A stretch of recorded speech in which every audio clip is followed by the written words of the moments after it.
Hello scholars, welcome to the scholars network. আজকে আমি আপনাদের সাথে আইএলটিএস রিডিং টেস্ট নিয়ে কিছু বেসিক বিষয় আলোচনা করব। তো ফার্স্টে আমরা যেটা নিয়ে আলোচনা করতে চাচ্ছি সেটা হচ্ছে আইএলটিএস রিডিং টেস্ট নিয়ে আমরা সবাই কম বেশি ডিফিকাল্টি ফেস করে থাকি। তো আমি এখানে কিছু ডিফিকাল্টিস নোট করেছি।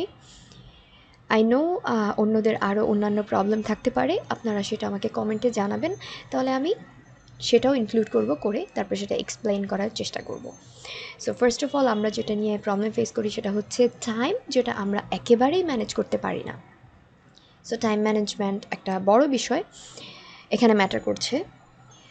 তারপর সেকেন্ড অপশন হচ্ছে নন কম্প্রিহেন্সিভ, বলতে আমি বুঝিয়েছি রিডিং টেস্টের ক্ষেত্রে যেটা হয় যে ম্যাক্সিমাম টাইম আমরা বুঝেই উঠতে পারি না যে অ্যাকচুয়ালি কী বোঝাচ্ছে।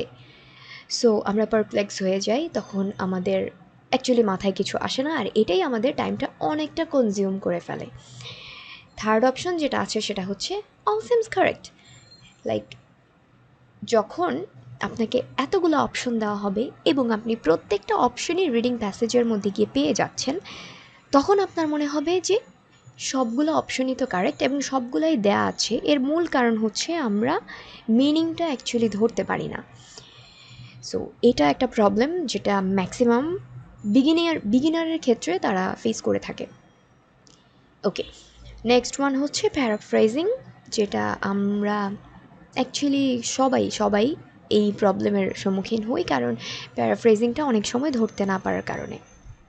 কারণ হচ্ছে যে একটা সেন্টেন্স যখন একটু ঘুরিয়ে অন্যভাবে আরও সুন্দর করে লেখা হবে, তখন মনে হবে যে এটার সাথে এটা কোনোভাবেই ম্যাচ হচ্ছে না, তাহলে এই কথাটা কি হতে পারে।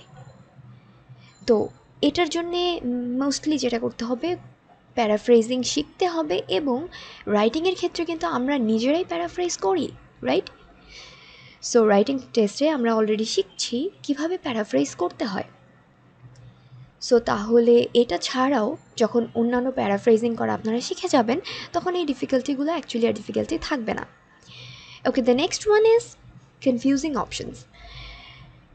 যখন এমন কোনো অপশন থাকে যেটা আপনাকে কনফিউজ করে ফেলতেছে, যে অপশনগুলো আপনার একেবারেই মাথার মধ্যে ঢুকছে না যে এটা হবে না এটা হবে, লাইক আপনার চারটা মাল্টিপল চয়েস কোয়েশ্চেনের মধ্যে চারটা অপশনস আছে, সেখানে আপনার সবগুলো দুইটা হয়তো আপনি এলিমিনেট করতে পেরেছেন, তারপরে দুইটার মধ্যে আপনি কনফিউজড হয়ে যাচ্ছেন যে কোনটা হবে।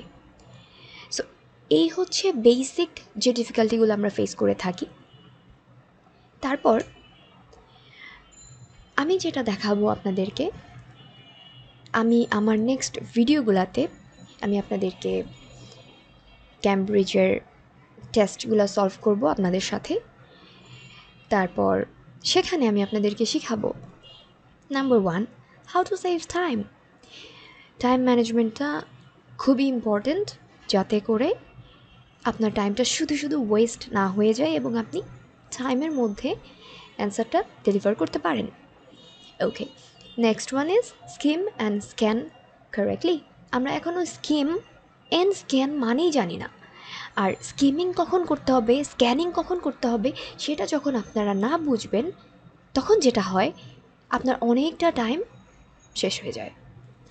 আপনি পড়ছেন কিন্তু আপনি অ্যান্সারই খুঁজে পাচ্ছেন না, because you don't know how to find the answer. So develop the sense of guessing answer, which means আপনারা হয়তো আরও শুনবেন অন্যান্য আইএলটিএসের ভিডিওগুলোতে যে অ্যান্সার গেস করতে হবে। ইভেন সব টিচারই এটা বলে থাকে অ্যান্সার গেস করার জন্য, কিন্তু স্টুডেন্টরা জানে না যে কীভাবে অ্যান্সার গেস করতে হবে, এটার টেকনিকটা কী। সো এই সেন্সটাকে আপনাদেরকে গ্রো করতে হবে, দ্যাটস ওয়াই এই অপশনটাও আমি আপনাদেরকে শেখাবো এবং জানাবো। আর হচ্ছে নাম্বার 4, ব্রেক দ্য সিকোয়েন্স। আচ্ছা, এখন এইটার বলতে আমি বুঝাচ্ছি, যেমন আইএলটিএসে আমরা বেসিক্যালি যেটা করি যে 1 2 3 নাম্বার যেভাবে সিরিয়ালি দেওয়া আছে আমরা সেইভাবেই যাই, বাট আমরা সেভাবে না গেলেও পারি। লাইক আমি মনে করলাম যে আমি ফার্স্টে নাম্বার 3 থেকে করব, 1 নাম্বারটা আমি পরে করব, সেটা কি হয় না? অবশ্যই হয়। তো এই সিকোয়েন্সটা কখন ব্রেক করবেন? যখন আপনার প্রয়োজন অনুযায়ী আপনি বুঝতে পারবেন যে এটা করলে আমার এখন তাড়াতাড়ি হবে। এই সিকোয়েন্সটা ব্রেক করা যায় এবং সেটাই আপনাদেরকে আমি শেখাবো। আর এটা ব্রেক করলে আপনার অনেকটা টাইম সেভ হয়ে যায়। Number 5, always stay confident. আপনি যদি এক্সাম হলে গিয়ে হারিয়ে যান, if you feel lost, then I don't know what to do. I mean like আপনার এক্সামটা তখন খারাপ হয়ে যাবে। এই কনফিডেন্ট ভাবটা থাকলে তখন যেটা হবে যে আপনার এক্সাম খারাপ হলেও ভালো হয়ে যাবে। এক্সাম টাইমে রিল্যাক্স থাকা, স্ট্রেস ফ্রি থাকা, নার্ভাস না থাকাটা খুবই ইম্পর্ট্যান্ট। দ্যাটস ওয়াই কনফিডেন্ট থাকতে হবে, আর সেটার জন্য অনেক অনেক প্র্যাকটিস করে নিজের মধ্যে কনফিডেন্ট গ্রো করতে হবে যে আমাকে যে কোনো টাইপের কোয়েশ্চেনই দেওয়া হোক না কেন, আমি এভাবে না হয় ওইভাবে ম্যানেজ করেই ফেলবো। ওকে, তো আমি আপনাদেরকে যে স্ট্র্যাটেজিগুলো দেখাবো এবং এটা প্র্যাকটিক্যালি আমি যখন সলভ করবো আপনাদের সাথে, তখন আমি স্ট্র্যাটেজিগুলো এক্সপ্লেন করে দেব। এখনও আমি এক্সপ্লেন করে দিচ্ছি। সেটা হচ্ছে যে আপনাদেরকে মাথায় রাখতে হবে যে কোনো রিডিং প্যাসেজ শুরু করার সময় read the instruction and mark the keyword.